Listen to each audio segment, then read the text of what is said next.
How would you like a 15% discount to my daily email, the stack of stuff, the show notes, discounts to the conference, all of that? All you need to do is text the word show to 33777. You'll get the annual subscription with a 15% discount to my daily email. You'll get the stack of stuff, the links to the show notes, discounts to the conference, and so much more.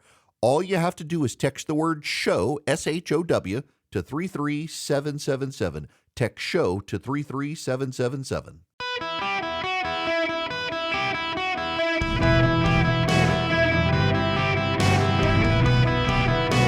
Welcome to the Eric Erickson Show podcast, Hour 2. Greetings, America. Welcome. It is Eric Erickson here across the nation. The phone number is 877-973-7425. Should you wish to be on the program, delighted to have you. As always, text the word data to 33777. Subscribe to the show notes. Also, pre-order my book, please. Please pre-order my book. I'll get to write another one if you pre-order this one and the sales are good. I actually want to begin this hour with a phone call because I was going to talk about this issue, and Ryan is on hold and has a question related to it, so it's perfect timing. This is not a setup. He didn't know. So, Ryan, welcome to the show. How are you? Hey, Ryan? good afternoon, sir. How are you? I'm doing great. Thank you very much. I'm sorry I'm on my speakerphone, but I'm actually driving an 18-wheeler right now. Oh, boy, you be careful. Can't really talk to you with a phone in my ear. But I just have to say that I don't know what the hell is going on over there with our military. How is it that we have VINs on our cars, we have identification numbers on our cell phone numbers, every plane in the sky can be tracked, but yet our military lets our defenses down for some U.S. drone that's coming back? That who knows how much a U.S. drone costs, but a U.S. drone is not worth an American soldier's life. Yeah. Okay? And I'm just trying to understand, the story in the news is that some drone followed our U.S. drone back, or that the drone, we thought a U.S. drone was coming back. How is it that our U.S. drones don't have the technology that has some type of an identifier in them, like a plane or anything else? And how Correct. is it that our U.S. drones don't have any type of radar that can track what's around them? Yep. So, okay. So, Ryan, I'm glad you raised this issue. Let me bring everybody up to speed. If you don't know what Ryan's talking about, he's telling the truth here of what happened. Multiple reports now are revealing that there was a massive screw up at the U.S. military outpost. They call it Tower 22 in Jordan, that the Iranians timed their drone attack for the return of an American drone. This is from the Wall Street Journal this morning. The return of the U.S. drone led to confusion over whether the incoming drone was friend or foe, officials have concluded. They did caution the inquiry into the attack is at an early stage. The enemy drone was launched from Iraq by militia backed by Tehran and struck the outpost living quarters. An American defense official said on Monday the U.S. has yet to find evidence Iran directed the Sunday attack themselves, which killed 3 U.S. troops and wounded more than 40 more, but Tehran provided the weapons. In other words, Iran is saying it wasn't us, it was just militia that has our back, and it was the militia that did it, but we didn't know they were doing it. And the militia had its drone follow a U.S. drone in, at least according to the preliminary report. And it is our presumption, it is their presumption, that the two drones followed in such close sync that it might be they didn't see the enemy drone, they were tracking the American drone. Or there was confusion. To Ryan, the caller's point, you would think that they would be able to distinguish our drone from someone else's drone. There was clearly some sort of breakdown, and it led to the deaths of 3 Americans and wounding, in some cases critically wounding, more than 25 other people. It is a serious, serious situation. And one that must be dealt with. And frankly, as I've mentioned earlier, and as callers have pointed out to me, this is very, very similar to the situation that led us into full involvement in Vietnam, where Robert McNamara engaged in a tit-for-tat with the North Vietnamese communists, where they would do something, so we would respond. They'd do something else, and we'd respond in kind. And it just kept going back and forth and back and forth and back and forth until it led to a full-scale war because we did not punch hard first. And Democrats on Capitol Hill, they don't want to forcefully engage. I want to play for you some of the commentary here. First, this is Mickey Sherrill. She is a congresswoman from New Jersey on the Armed Services Committee and a Democrat. So Iran has done, quite frankly, has done a lot of work to fund terrorist groups, cells across the region, Hezbollah, the Houthis, etc. And we are seeing the results of that work. A lot of these groups are not in direct contact, but are nevertheless attempting to destabilize the region, want to draw the United States into this conflict. And I think that we have to be very careful here. You know, sure, it feels good. It feels macho to say that we are going to destroy our enemies. But at this time, what the United States often does best is not simply go in half-cocked, but rather gather our allies, bring a force to bear of world opinion of our allies, and back down those who would create this instability. And I think we've seen some signs that Iran does not want to get into this full-scale war. Make no mistake, the United States is ready for it. We can certainly assert our power and might throughout the region of any attackers. But what we are trying to do here is to prevent a full-scale war. We are trying to deter this aggression. The president is working hard. He has options on the table to increase the force that we use. We will likely do that, as we'll see in the coming weeks. And we will hopefully see less aggression. I also think that we aren't doing this in a vacuum. Right. We are doing this combined with our attempts right now to have a pause in the fighting between the Israelis and Hamas so that we can get hostages freed and so that we can have a better outcome in that war right now. So in other words, we're going to engage in a continuous tit for tat and not actually seriously engage. I mean, this is the view from the Pentagon. Well, look, what we know is that we have been able to take capabilities off the table of these IRGC-backed groups. The capabilities that they had yesterday, they no longer have today. And so, yes, we do assess that we have been able to successfully disrupt and degrade their capabilities. By no means are we saying that we've taken everything off the map for them, but we have made it harder for them to launch attacks at our U.S. forces, whether it be in the Red Sea or in Iraq or Syria. Right. We've made it harder, but they're still able to attack. On the other side of this is Senator Tom Cotton, one of the hawks in the Senate. He was in the military. Bill, you laid out 4 options for how we could retaliate against Iran. I'd add a 5th, which is all of the above. There has to be devastating military retaliation for the targeting of American troops in Jordan, a friendly nation across international borders, leaving 3 dead Americans and more than 3 dozen wounded. And some of those, Bill, are in grave critical condition as well. This is not an anomaly for Iran. This is what they've been doing for 45 years, but they have amped it up under Joe Biden and before him Barack Obama, because the Obama-Biden foreign policy has been one of appeasement and conciliation. We have to totally reverse that policy, starting with retaliatory strikes right now and continuing beyond that to ensure that we're no longer trying to bribe the Ayatollahs with billions of dollars. We're not looking the other way whenever they cheat on sanctions, and we're certainly not going to tolerate even the slightest provocation against our troops in the Middle East. Anything else will simply invite more attacks. Yes. Look, I think Tom Cotton gets the better of the argument here. It's very clear here that we need to punch back hard. We've got to punch back hard.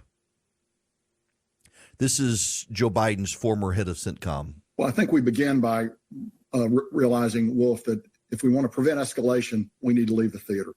If our primary goal is to not have something escalate, we need to get out. That's obviously not our primary goal. So we need to get comfortable with the fact that there can be escalation associated with this.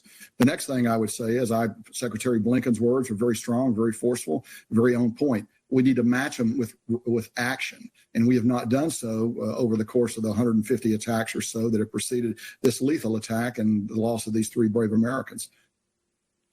100+ attacks. And Joe Biden continues to slap him with a white glove and say, tut, tut. I mean, I mentioned this to you yesterday. Iran responds to force. We have not been forceful with Iran. We have tried to respond in kind with minimal force, and Iran interprets that as weakness. This is the NBC News' analyst. Well, the United States has been reluctant to conduct any attacks, and in doing any of the attacks, the counterstrikes, has been limited and what the administration perceives to be proportional. And the principal reason is that the perception in Washington is that anything more than that will widen the war.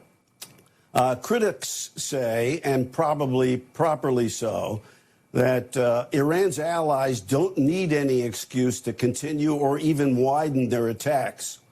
Iran is fairly well convinced, and probably properly, that the United States is reluctant to attack Iran directly. Y'all, we've got to really punch hard here. I don't know what Joe Biden has in store. The news headlines today are that Joe Biden has determined a path forward. In Vietnam, Joe Biden decided we needed to get out of Vietnam. After Americans were bombed at the Marine base in Libya or in Lebanon, Joe Biden said we need to get out of Lebanon. After all the attacks after 2003 against our troops in Iraq, Joe Biden said we needed to get out of Iraq. He pulled us out of Afghanistan and handed it back to the Taliban. Iran knows who they're dealing with. An old dog isn't going to learn new tricks. And Joe Biden, the old dog, his favorite trick is to tuck tail and run. Iran knows this. Some of you say we should get out of the Middle East. How does that work for you? We get out of the Middle East, Iran invades Israel, takes over Iraq, controls oil production. Saudi Arabia and the United Arab Emirates, Bahrain, they move to get closer ties to China as their protector because they don't have us. Destabilizes the oil trade against us. Destabilizes Israel, forcing our hand there unless we're going to let them be wiped out. Starts a huge war that will draw us back in. Isolationism is the easy out that causes all sorts of problems. And historically, every time the United States has retreated from the world stage, people who do not have our interests move in to take over, forcing us back in. And it always is more costly and more expensive to get back in once you've withdrawn. It is the easy, cheap answer. It is the thrilling answer to people who want to placate to the seal-clapping crowd of just tell me what I want to hear. I want to get out, get us out. There's no reason for our troops to be there. Those three soldiers from Georgia, why did they die? Was their death in vain? It's really easy to say if we weren't there, they wouldn't have died. Because you're played against the hypothetical of if we weren't there, how many more people would die? And historically, a lot. We shouldn't have to do it for you to see it, to believe it, because we will be drawn back in. If we want to stop it, we punch Iran hard. Doesn't mean we launch a direct strike on Iran as some senators want. But there's got to be some direct, hard annihilation action. Stop tickling them. They're enjoying the tickling that Joe Biden is doing. Tell Joe Biden it's corn pop. Maybe he'll actually throw a punch. But the historic reality is that every time a punch is thrown at us, Joe Biden wants to tuck tail and run. And Iran knows that, which is exactly the problem we're having. If Joe Biden wants to change the dynamic, instead of tucking tail and running, he's going to throw some punches. They're going to be hard hitting. They're going to be disproportionate. And they're going to send the signal we're done screwing around with Iran. But I have no belief that Lloyd Austin and Anthony Blinken and Jake Sullivan and Joe Biden will ever bother doing that, because in their worldview, Iran is the oppressed and we're the oppressor, and the oppressor must be careful in how they unleash their oppression. We're dealing with the wokes in charge, and all it does is get 3 American service members killed. Greetings and welcome. It is Eric Erickson here. The phone number is 877-973-7425. Should you wish to be on the program. Have you heard about this huge RNC fight in Las Vegas? It's kind of a funny story, actually. Republicans are squabbling over who's to blame for what's happened to the party. They're meeting in Las Vegas for the RNC meeting, and you've got the Turning Point USA guys demanding the tax returns of RNC members to see where their outside income's from. I got to tell you, they should go first. Given the credible allegations out there about how Turning Point USA executives are using their donor dollars, they should probably be the first ones to show their tax returns before the RNC does. But here's the problem. They're blaming the RNC for 2018, 2020, and 2022. What about the candidates and the people who picked the candidates? That wasn't the RNC picking those candidates. There's a common denominator here that's not Ronna McDaniel, but nobody wants to talk about it. That's part of the problem leading into 2024, and why so many Democrats are frankly convinced that they're going to win is looking at the GOP pattern in 18, 20, 22, and the common denominator being Trump and candidates he picked. Herschel Walker, Blake Masters, Kerry Lake, Mehmet Oz. It's a problem. Candidate quality is a problem. The RNC has nothing to do with that. And by the way, Trump supported Ronna McDaniel at the time. So I think there are bigger problems than who's in charge of the RNC. I think there are much bigger problems than who's in charge of the RNC. And the GOP can't honestly acknowledge or talk about those problems right now because you got a lot of grifters who have sold the bill of goods to the base, who have been convinced by that bill of goods, and they're being defrauded by the grifters. And I just think the GOP needs to be very careful about the path it's going down. It's breaking with reality, and you got to get offline. You got to get offline and connect to the real world and understand that the chatter and conversations online really aren't the reality and what people are talking about offline. And it bothers me so much to see the Republicans becoming like the Democrats were back in the day with the rise of the internet and believing all of it. One of the great organizations keeping people connected to reality is Hillsdale College. You know, the reality is Constitution still matters, even though a lot of people talk like it doesn't. We're in a post-constitutional era or whatnot. It's funny to say that when we now have these constitutionalists on the Supreme Court, even though they don't always agree with each other. The Constitution matters, and Hillsdale College wants to educate you about the Constitution because of how much it matters. Larry Arnn has a true commitment to constitutionalism and the way the American Republic was founded, and he wants to share that vision with you, and also just the truth about the Constitution. So they're doing Constitution Minutes during my show. You can hear them at ericforhillsdale.com, E-R-I-C-K, ericforhillsdale.com. Hillsdale College wants to teach you about the Constitution, so if you go to ericforhillsdale.com, not only will they give you a free pocket Constitution, but they will also let you hear those Constitution Minutes. You can share them with your friends. ericforhillsdale.com. Hillsdale College may be the last college standing committed to the constitutional principles of the American Republic, but they take it real seriously. They want you to take it seriously as well. You got to know the Constitution to appreciate it. They want you to appreciate it. ericforhillsdale.com. You can get a free pocket Constitution. Greetings and welcome. It's Eric Erickson here. Delighted to have you with me. The phone number is 877-973-7425.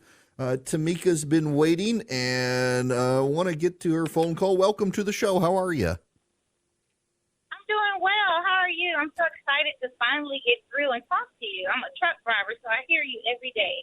You know, the number of truck drivers who listen to this show, pilots and truck drivers, I got a great audience.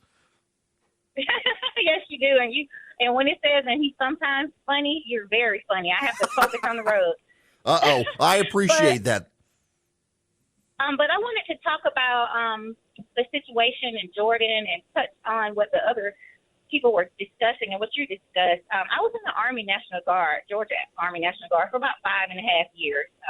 I got an honorable discharge in 2011. I was a mechanic first, and then I became the police the last couple of years at Dobbins Air Force Base. I was about to re-enlist a couple years ago. I'm 47 now, so they would, have taken my service years off my age. I declined when they called me because I did vote for President Joe Biden, and I am so disappointed in him. I don't like war. A lot of us don't. People think we joined because of war. No, we joined for honorable reasons to protect our country, and he's not doing that. I've actually been to the border, and our vice president hasn't. It's just crazy to me how we need to get these people out of office. Amen. Okay, so to me, I got to ask you, how did you get into truck driving from the National Guard? Well, rest in peace to my Uncle Daryl, who passed not too long ago. Everyone in my family usually are mechanics. So I've always been a tomboy. Even if you saw me, you'd be like, you don't look like a truck driver. But I've always been very mechanically inclined. So I became a light-wheeled mechanic. And it's all wheeled now. And I like fixing things and I like driving things. So I wanted to teach my nieces that, there are a lot of things that we can do as women, and we put our minds to it. And I love to fix things. And I used to always learn from the guys. We had competitions. And so driving is part of it. I've had to fix a transfer case in the middle of hot weather while we were doing some training, and it's crazy. But the driving has always relaxed me. So I've been driving this truck now. I've had the license since 2015. So first, you may be the most awesome listener that I have, and second, I need you to never meet my wife because the two of you could wreak all sorts of havoc. I know. How is she doing? Is she doing? She's doing great. So she's got her scans in 2 weeks. Everything is fine. She got over COVID. She got back to the gym. Yeah, between a former National Guardsman mechanic truck driver and my wife who can pull a UPS truck with her bare hands, I don't want the two of you meeting. I know. That'd be I was rock listening my to world. that when you well, girl power. Absolutely. No, but we wouldn't be anything without you guys. We need each other. But I just want to pray for our country, and we really need to strike back. My father was in Vietnam. He was a Marine. When he was 17, it was the scariest day of his life. But we have to strike back, or we just look soft to everybody. We do. We absolutely do. It is a pleasure talking to you. Thank you for calling, and safe travels. You too. Thank you. Have Absolutely. A good day. You too. Tamika, wow. Truck driving, mechanic, National Guard. That's just, she and my wife, get them together. It'd be like, I would be more scared of my wife than I am right now. I think she would have somebody to fix motorcycles. Oh, yeah. Tamika, safe travels out there. And well said too. You're right. We've got to do something. And you've been to the border. Our vice president hasn't, and they want to opine on all this stuff.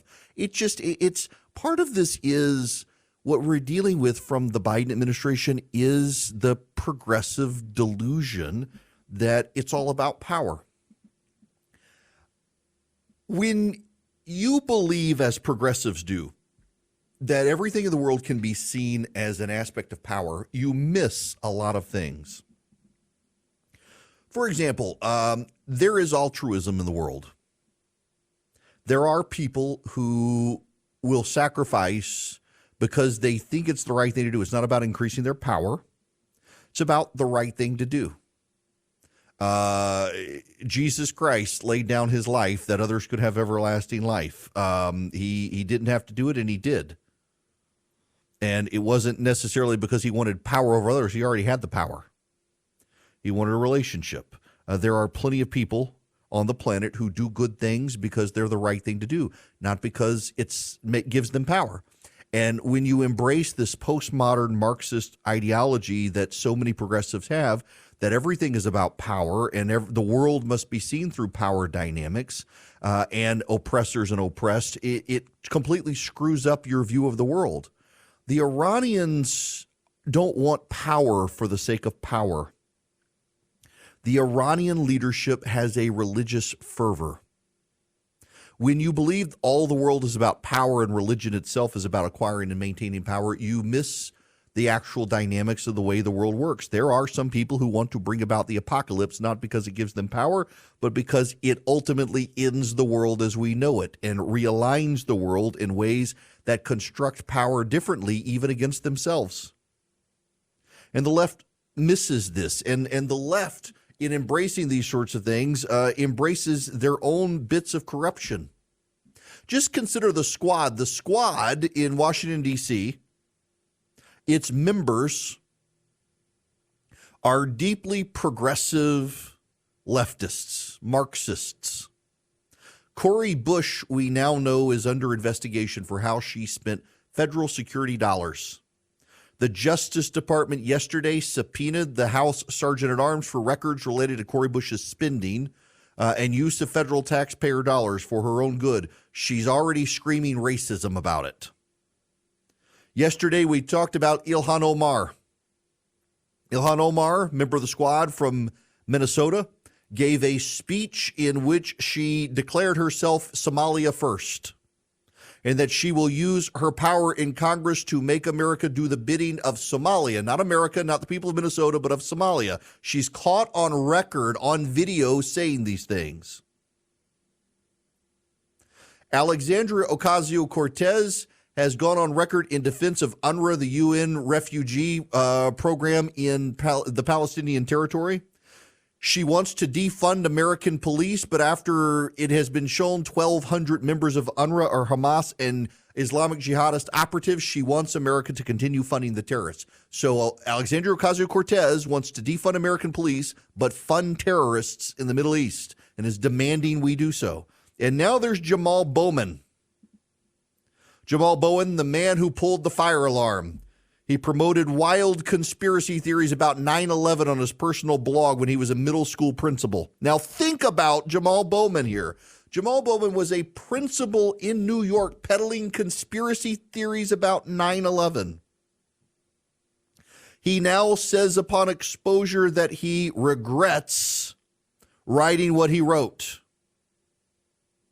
Every entry was deleted sometime before February 2016, but the compositions are preserved in archives, including 137 lines of free verse from May 2011 entitled Recapitulate. What begins as a meditation on a decade plus of world events, recollecting anxiety over Y2K and controversy around the 2000 Florida recount, swiftly devolves into 9/11 trutherism. Quote, 2001, planes used as missiles target the Twin Towers. Later in the day, Building 7 also collapsed. Multiple explosions heard before and during the collapse. Bowman invokes a favorite disproven trope of the paranoid fringe that the collapse of Building 7 was the result of a controlled demolition. In fact, Building 7 buckled and fell after debris from its larger piers struck it and ignited a blaze inside and undermined its structural integrity.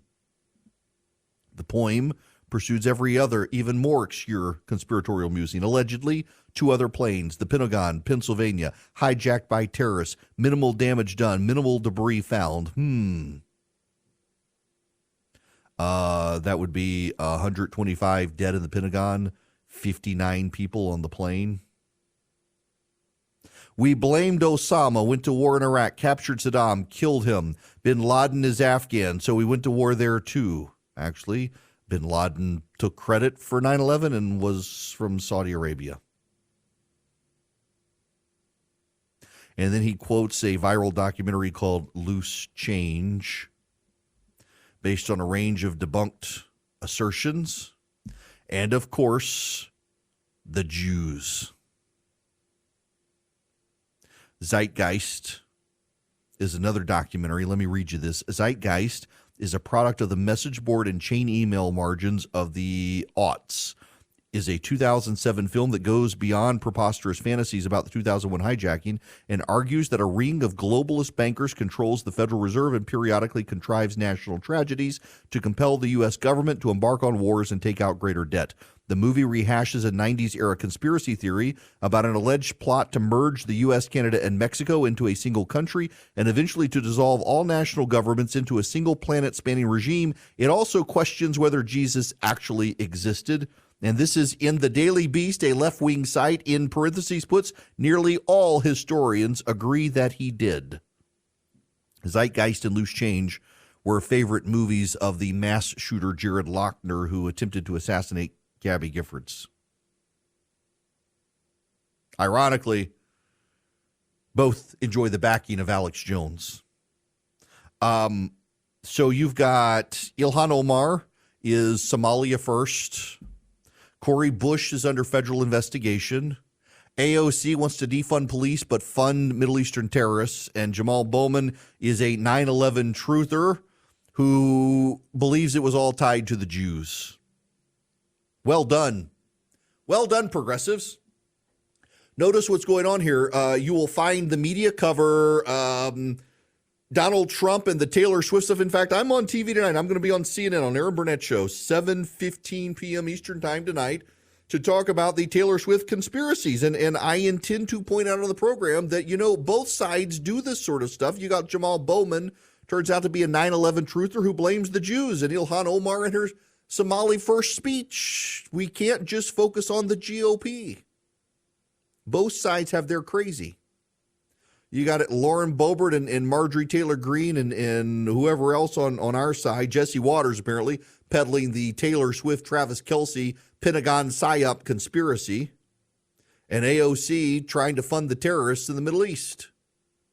Both sides have crazy, but you will notice disproportionately the media likes to focus on the Republican crazy. They want to circle the wagons around the Democrats and pretend they're not as crazy. They're just as crazy. Both sides have crazy. And we would all be wise to ignore the crazy on our side and they on their side. What is notable, however, is that Joe Biden's Department of Justice is going after Cori Bush. If you're a longtime listener of this program, you will have heard me say frequently that if we don't clean up our own side, the voters will. The Democrats are cleaning up their own side going after Cori Bush. They're cleaning up their own side. Republicans have got to clean up their side. They got to clean up their grifters. Otherwise, it opens the door for a Democratic attack. And you can talk about Hunter Biden. You can talk about Joe Biden. And the Democrats say, look, we take the real grift seriously on our side. We're prosecuting one of our own. And you'll say, but Hunter Biden, but Hunter Biden, but Hunter Biden, but Hunter Biden. They'll say, look, the Department of Justice is prosecuting Hunter Biden. And you can give the whatabouts. But to the general election only voters who aren't plugged into politics, it's going to look like the Democrats are cleaning up their house and we're not cleaning up our house. That they're cleaning up their crazy and we're not cleaning up our crazy. Don't underestimate the power of general election voters to shape an election. After all, a majority of independents and 13% of Republicans decided to stick with Joe Biden in 2022 and his party and nearly handed control of the House to the Democrats and left them in charge of the Senate. These small things ripple and ultimately make big waves. But what also should ripple and make big waves is the absolute insanity of the progressive squad. 9/11 truthers, Somali firsters, terrorist funders, and those involved in criminal investigations against them. They are the people they warned us about. They are, frankly, exactly who they said they were.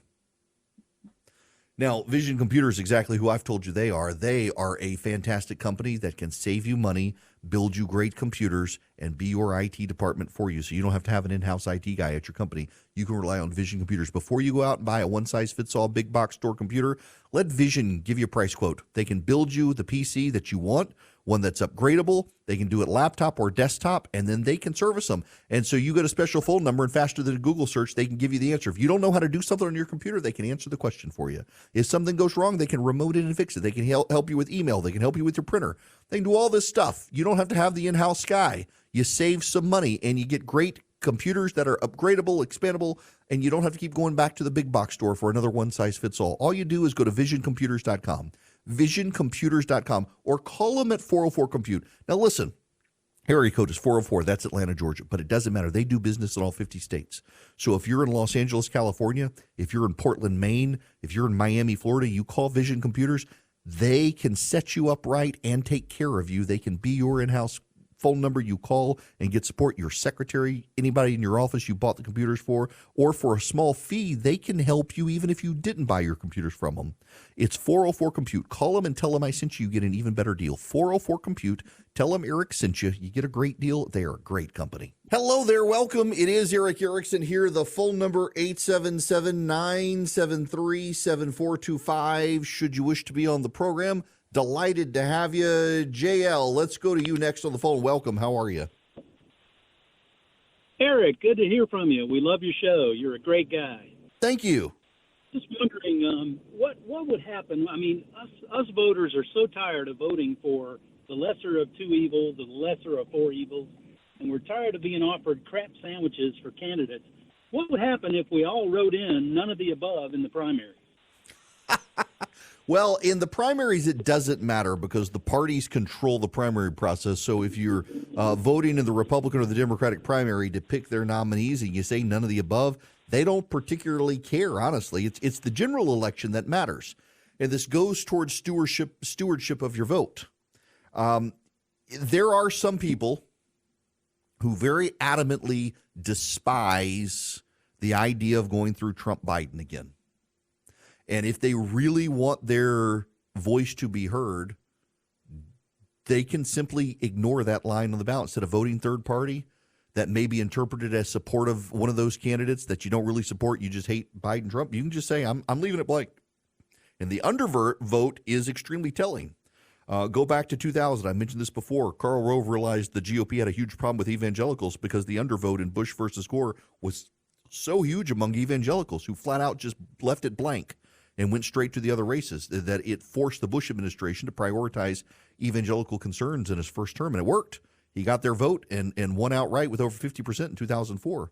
That's something you got to consider.